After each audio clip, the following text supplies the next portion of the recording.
पर्दा करते हैं तो फिर कपड़े चेंज कर लेती है। कैसे करेगी लड़की? अब सारा नहीं है, सामान है, कैसे करेंगे हम?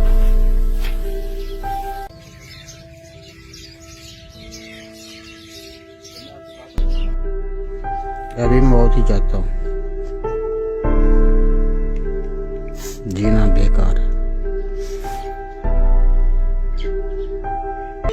कोई उम्मीद नहीं है डिपार्टमेंट से। मैं इनको गुहार लाई कि एक मेरी लेटर भी बीडीओ ऑफिस में पड़ी हुई है, इनको कोई कैटल शट ही दे दो, कहीं पे रह जाए। उसमें तहत भी 50,000 मिलता है, वो भी नहीं। कोई सूट वगैरह कुछ नहीं मन होता है पहनने का।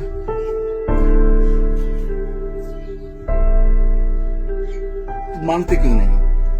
क्योंकि पता है कि इनके पास होगा नहीं, क्योंकि कभी कभी तो खाना भी नहीं बनता, तो कहाँ से ला के देंगे? और मुझे जब बारिश पड़ती है तो बैठ जाते हैं एक किनारे होकर, बारिश हट जाती है तो 4 बजे सो जाते हैं। क्या कर सकते, कहीं नहीं जा सकते।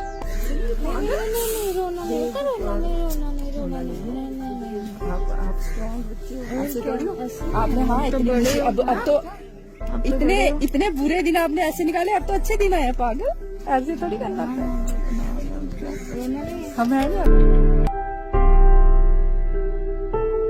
आपकी कहानी करने के बाद एडमिनिस्ट्रेशन में मेरे को फोन आए, बड़े लेवल के फोन आए मेरे को, आपके खिलोचक में क्या। मैं उनको यही बोला कि आपकी आने की जरूरत नहीं है, आपको आज याद आया। जब तक पूरा कंप्लीट नहीं होता हम वहाँ से पीछे नहीं हटते।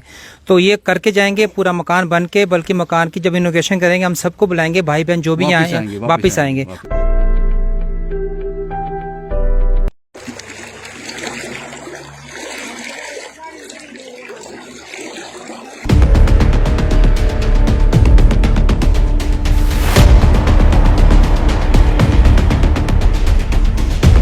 ये जो तस्वीरें आपने देखी, ये चंद महीने पुरानी तस्वीरें हैं, जब हम पहली बार खिलोचक में आए थे।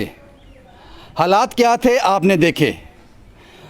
ये वो शेड था जिसके नीचे ताराचंद, 60 साल के ताराचंद का परिवार रह रहा था। 2 बेटियां थी, बीवी थी, ताराचंद जी थे। एक बेटी को मामा जी के घर भेज दिया ताकि वो भरपेट खाना खा सके। ये 3 लोग इसी छत के नीचे सोते थे। यहाँ एक चारपाई थी, एक चारपाई यहाँ थी। यहाँ माँ सोती थी, यहाँ बेटी। और ताराचंद जी के लिए जगह नहीं बचती थी क्योंकि किचन भी अंदर ही था। उनके लिए एक अलग से एक छोटा सा टीन का शेड बनाया हुआ था, यहाँ ताराचंद जी सोते थे। अब हालात ये थे कि उस माँ ने मुझे बताया था, ताराचंद की बीवी ने, कि जब उनकी बेटी कपड़े चेंज करती है, नहाती है, जब मैं कपड़े चेंज करती हूँ, नहाती हूँ, तो मेरी बेटी कपड़ा पकड़ लेती है। जब बेटी चेंज करती है तो मैं कपड़ा पकड़ लेती हूँ। यहाँ कपड़ा पकड़, चादर पकड़ के खड़े होते हैं, फिर वो चेंज करते थे। बस यही था, कोई बाथरूम नहीं, कोई किचन नहीं, कोई रूम नहीं। बस इस शेड के नीचे पूरी दुनिया थी इनकी। और ये दुनिया 2004 से लेकर 2021 तक 16-17 साल इन लोगों ने इस छप्पड़ के नीचे गुजारे हैं, इस शेड के नीचे। हमने कहानी की, आप लोग सामने आ गए, हालात बदल गए। आप लोगों ने हालात बदल दिए। आज इस कहानी को फाइनल टच आप जिस आदमी ने डोनेट किया है, जिन लोगों ने डोनेट किया है अकाउंट में और यहाँ आकर हेल्प की है, उन लोगों के लिए ये जानकारी है। आज ताराचंद जी का मकान खड़ा हो गया है। एक रूम, किचन, उसके आगे छोटा सा बरामदा और बाथरूम। बिल्कुल इसके पीछे ये आप बाथरूम देख लीजिए, ये बाथरूम है। और आज भी जब मैं ताराचंद जी से मिला, उनके परिवार से मिला, आज भी उनकी आंख गीली थी। मैंने कहा इसको तोड़ा क्यों नहीं, आपका मकान बन गया है, इसको तोड़ देते। उन्होंने कहा कुछ यादें हैं हमारी, 16-17 साल इस शेड के नीचे गुजारे हैं, कुछ यादें हैं। आइए मैं आपको ताराचंद जी की फैमिली से मिलाता हूँ, आज क्या हालात हैं।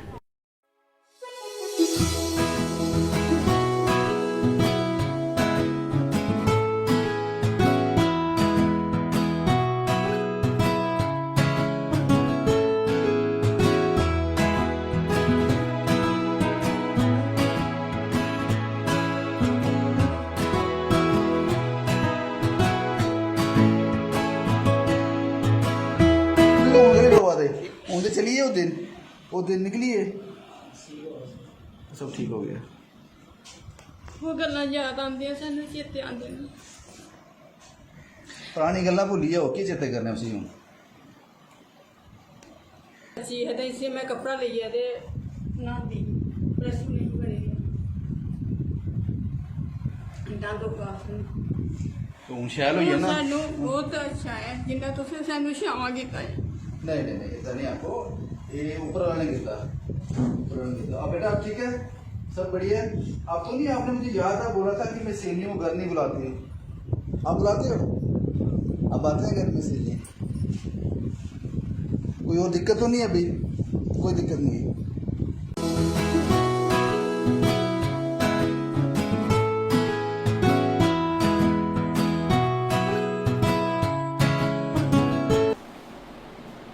और ये इलाका जो खिल्लोचक है, ये डिस्ट्रिक्ट कठुआ में आता है और सुखदेव साहब यहीं से आते हैं। सुखदेव साहब भी यहाँ मौजूद हैं। इन्होंने बहुत हेल्प की इन लोगों की और ये संभव हो गया। सबसे पहले मैं बात करता हूँ इन ताराचंद जी की पत्नी से। आपका नाम क्या है? आशा रानी। आशा जी, मकान बन गया? हाँ बन गया, बन गया मकान बन गया। हाँ हालात बदल गए? हाँ जी, अब ठीक है सब कुछ? आज सब ठीक ठाक है। कभी सोचा था ये होगा? सोचा नहीं है अभी, भाई बनेगा मकान मेरा। हेल्प कर दिया तुसे, वो ठीक है। पहले क्या हालात थे? पहले बुरी आती है अभी, सुबह का भी पानी आता है इन ते अंदर बढ़ जाता है, राशन खत्म हो जाता है, फिर सड़ जाता है जिसने, तो फिर नहीं रह सकता वो, इस वास्ते। आपने बताया था कि जब कपड़े चेंज करने होते थे तो वो भी कपड़ा तान के तो फिर ये लड़की ला सकती है। हाँ बड़ा दुख पाया अभी। गवर्नमेंट की तरफ से कोई मदद नहीं मिली? नहीं मिली, कोई मदद नहीं। गांव वाले भी नहीं की। नहीं, आप मत रो, अब तो अब सब ठीक हो गया ना। हाँ जी। पुराने दिन याद आते हैं, अभी भी तकलीफ देते हाँ हैं? पुराने याद आते हैं, क्या कर गए आप, कोई पेश नहीं जाती है। नहीं, अब तो ठीक हो गया, अब तो मकान बन गया आपका। हाँ हूँ ठीक है, बहुत खुश है। ये अवे धन्यवाद सरपंच का जिन्हें सानू छावा बैठा लिया अभी। ये बात कर रहे हैं यहाँ के सरपंच हैं कुलदीप सिंह। कुलदीप सिंह ये नाम है जो अपने लोगों के लिए हर डिपार्टमेंट से लड़ जाता है। मुझे याद है आज भी जब मैंने कहानी की थी, उसके बाद भी उन्होंने, उससे पहले उन्होंने काफ़ी बार चक्कर लगाए, शायद प्रधानमंत्री आवास योजना इनको मिल जाए, लड़े भी इनके लिए। लेकिन at the end of the day जब उनको लगा कि अब चीज़ें मुश्किल हो जाएंगी, फिर उन्होंने हमें कांटेक्ट किया और बहुत हेल्प की इस मकान बनाने में उन्होंने। बेटा आपका नाम क्या है? मनीषा शर्मा। आप कौन सी क्लास में हो? First year. फर्स्ट ईयर में। आपको याद है आपने मुझे क्या कहा था? हाँ कि हमारा घर नहीं है इसलिए मैं अपने फ्रेंड्स को घर पे नहीं बुलाती हूँ, लेकिन अब ठीक है, अब मैं बुलाऊंगी। आप बुलाते हो? आप खुश हो? आप तो पंखा भी लग गया है। पहले पंखे के बिना काटा इतना वक्त? हाँ बिना पंखे के बहुत मुश्किल वक्त था वो। गर्मी भी आती ही, वो क्या करना, अभी बाहर सो जाते हैं, कोई यहाँ आवाज आएगी तो सो जाते हैं, वो ऐसे करते हैं दिन। वो दिन कभी भूलेंगे नहीं? भूलते नहीं है नहीं भूलते ना, वो मर्द तक भी नहीं भूल सकन जो असें टाइम कटिया अभी। तब नहीं अस भुलाई सकते जिन्हें सानू इन्ना किता है, ये छावां किता तुसें। हमने नहीं किया, ये उन लोगों ने किया है। कोई बात वो तो खुश है उन। शायद इसी मुस्कुराहट के लिए मैं कहानियाँ करता हूँ, ये मुस्कुराहट मैं वापस ला सकूँ। लेकिन इसका असली हकदार सुखदेव सिंह, यहाँ के सरपंच कुलदीप सिंह और वो सारे लोग जिन्होंने कंट्रीब्यूट किया। मैं उन सब के नाम आपको बताऊंगा। ये ताराचंद जी हैं, आज अपनी मस्ती में हैं क्योंकि घर के अंदर हैं। तारा जी, जब मैं पिछली बार आया था आपकी आंख में आंसू थे, आपने कहा था कि परिवार मुश्किल दौर में है, मैं करूं क्या। आज क्या हालात हैं? आज तो ठीक है, वो पहले दिन थोड़े भूलिए दिन में नहीं भूलते दिन? के दिन है वो दिन बड़े माड़े है वो। वो जीने कोला बहुत हारी ही थोड़े करो वो जीने कोला बहुत चंगी थी पहले का दिन जेह्ड़े बहुत बंदे हे बड़े गै माड़े हे सवेर गै रौह्ने दी जगह नहीं कुदै भी बच्चे हियां दो बेइज्जती होंदी ही की कर सकदा कि इक छोड़ी थी नानकै मामे दे घर रौंह्दी ही इक रखी कोल चलो हुण ठीक लगा था कि कुछ ना कुछ तो बच्चों से हुई है मकान बनी है हूँ ठीक है ठीक है हूँ नींदर आंदी शैल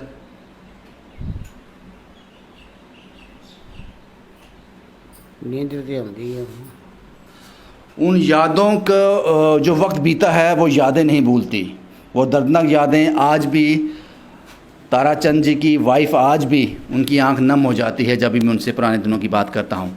लेकिन ये सब मुमकिन कैसे हुआ? ये सब मुमकिन हुआ कुछ नाम हैं वो मैं आपको बताऊंगा। वो नाम जिसकी वजह से ये पॉसिबल हो पाया, अकाउंट में डिपॉजिट किया, वो नाम मैं नहीं जानता। वो एक बड़ा नंबर है जो अक्रॉस द वर्ल्ड पता नहीं किस किस देश से किस किस स्टेट से वो मदद अकाउंट में आती है। वो नाम तो मैं नहीं जानता, लेकिन जो लोग मेरे टच में थे जिनको मैं जानता हूँ उनके नाम लेने जा रहा हूँ। सबसे पहला नाम है यहाँ के सरपंच कुलदीप सिंह जिनकी अहम भूमिका थी, और उसके साथ साथ सुखदेव सिंह जिन्होंने इस मकान बनने में अहम भूमिका निभाई। ये दो नाम हैं वो। उसके बाद राहिल, कार्तिक, नेहा इटली, पूजा, सुरेश, ये हस्बैंड वाइफ हैं, मोना, मनोरमा, नेहा आरसपुरा, केपी सैनी, संदीप कटरा, रवि कुमार उत्तम, चमन पंकज, ये जर्मनी से हैं, केयर क्लब टीम, अमरदास सेवा ट्रस्ट, सीआरपीएफ की एक ग्रुप है जिन्होंने राशन पहुंचाया था यहाँ पे, सुरेश कोहली साहब जो कठुआ से आते हैं, ज्योति नगरोटा से। शायद कुछ नाम मैं भूल भी गया हूँगा, माफ़ी चाहता हूँ क्योंकि कुछ महीने हो गए इस स्टोरी को किए हुए, तो कुछ नाम बीच में से मुझे लगता है कि उन लोगों को फ़र्क नहीं पड़ता। और जो अहम रोल रहा इसमें जो इस घर बनाने में जो अहम रोल था वो रोल था यहाँ के सरपंच कुलदीप सिंह और सुखदेव सिंह का, जिन्होंने साथ खड़े होकर इस घर को बनाया। मेरे साथ सुखदेव साहब हैं। सुखदेव साहब थोड़ा वक्त लग गया लेकिन at the end of the day complete हो गया। नहीं सर, वक्त तो लगा था कि मैं सोचा था कि ये 16 साल से जिस हिसाब से रह रहे थे, तो मैं कहा जब अगर उनका मकान बना तो एक अच्छा मकान बना के दो कि अब ये आगे की ज़िंदगी सही सलामत और अच्छी खुशी से रहें। उसके लिए मेहनत करनी पड़ी, थोड़ा टाइम लगाना पड़ा, लेकिन अच्छी चीज़ इनको बना के दी है। एक बड़ा कमरा बना के दिया, किचन बना के दी, बरांडा बना के दिया, बाथरूम बनाया इनके लिए, तो बड़ा अच्छा लगा। जैसे आपकी स्टोरी जब चली थी तो काफ़ी कुछ सुनने को इस परिवार से मिला था हमें। जैसे माता जी बोल रहे थे कि बच्चों के लिए जब कपड़े बदलते हैं तो पर्दा लगाना पड़ता है। छोटी बहन हमारी ये बोलती है कि मैं अपनी किसी सहेली को नहीं ले आ पाती हूँ। और हकीकत था, आपने देखा होगा ये मकान, इसमें यहाँ कोई आ नहीं सकता था। ये भी कैसे रह रहे थे समझ, और बिना पंखे के। आज भी जब मैं बात करता हूँ इनसे पुराने दिनों की, इनकी आंख आज भी गीली हो जाती है। सर आधी उम्र इन्होंने, ये बेटी अभी 19 साल की है मेरे ख्याल से, जब 3 साल की थी इसने तो वही देखा था, तो कैसे भूल जाएंगे ये। लेकिन चलो जब वो चीज़ देखते हैं और आज के दिन देखते हैं तो कितना फ़र्क है इनको। सुखदेव साहब, आपके एफर्ट्स हैं, इन सभी लोगों के इसमें एफर्ट्स लगे हैं, लेकिन ये कहानी चलने के बाद कोई गवर्नमेंट डिपार्टमेंट से कोई मदद? सर मैं तो कहता था आनी चाहिए थी मदद। हाँ। ठीक है ना, चलो मैं कहता हूँ गवर्नमेंट को नहीं पता था कि यहाँ कोई घर है। हालांकि यहाँ के जो सरपंच है कुलदीप सिंह, उन्होंने बड़ी मेहनत की, इनके प्रायोरिटी पे इनको रखा। लेकिन मैंने सोचा कि अभी कहानी चलने के बाद चलो उनकी तभी भी आंखें खुल जाएंगी, लेकिन नहीं, उनको फ़र्क पड़ा, कोई फ़र्क नहीं पड़ा सर, आया नहीं, फ़र्क नहीं पड़ा उनको किसी के आंसू थोड़ी दिखते हैं सर गरीबों के। अगर दिखते होते तो ऐसे नहीं रहते ये लोग। एक बार फिर से शायद हम कामयाब हो गए एक और परिवार को एक छत देने में। अब मुझे इस बेटी से एक बात करनी है। बेटा, मदद आपकी हो गई, घर आपका बन गया, लेकिन आगे का फ्यूचर आपने खुद बनाना है। अच्छे से पढ़ाई करना ताकि आप किसी की मदद कर सको। आपकी मदद हुई है, लोगों ने की है। आप अपने आप को इतना काबिल बना दो, शायद कभी कोई और इस तरह का हालात, इस तरह का घर दिखे, आप उनकी मदद कर सको। तो अच्छे से पढ़ाई करना। ओके, मैं अच्छे से पढ़ाई करूँगी ताकि मैं भी किसी के काम आ सकूँ। जैसे सब ने हमारी हेल्प की, मैं भी किसी की हेल्प कर पाऊँ। बस यही था जनाब, इस कहानी को विराम देना ज़रूरी था। इस कहानी को विराम देना ज़रूरी था क्योंकि जिन लोगों ने मदद की है, क्योंकि ये मदद जो है पता नहीं किस किस देश से आई है, भारत से किस किस कोने से आई है, और यहाँ जो लोग पहुँचे हैं, फाइनली एक 17 साल के मुशक्क़त के बाद, 17 साल एक ऐसी ज़िंदगी जीने के बाद ये लोग अपने घर में शिफ्ट हुए हैं। एक छत इनको नसीब हुई है, लेकिन पूरी तरह से यकीन इनको आज भी नहीं हो रहा। कितना दर्दनाक रहा होगा वो समय जो आज भी इनकी आंखों में रहता है। कभी भी वो बात करो तो वो वक्त, वो यादें, वो दर्द आंसू बन के छलक जाता है। एक बार फिर उन सभी लोगों का जिनके मैंने नाम लिए, और सुखदेव सिंह का, और उसके बाद यहाँ के जो सरपंच हैं कुलदीप सिंह, आप सबका तहे दिल से शुक्रिया। आपने इन लोगों को एक इंसान की ज़िंदगी दे दी। पहले भी जी रहे थे ये, लेकिन उसको ये नहीं कहा जा सकता कि अच्छी ज़िंदगी जी रहे हैं। बस यही है जनाब। शुभम कुमार के साथ Ravindra Singh, the state sentinel के लिए।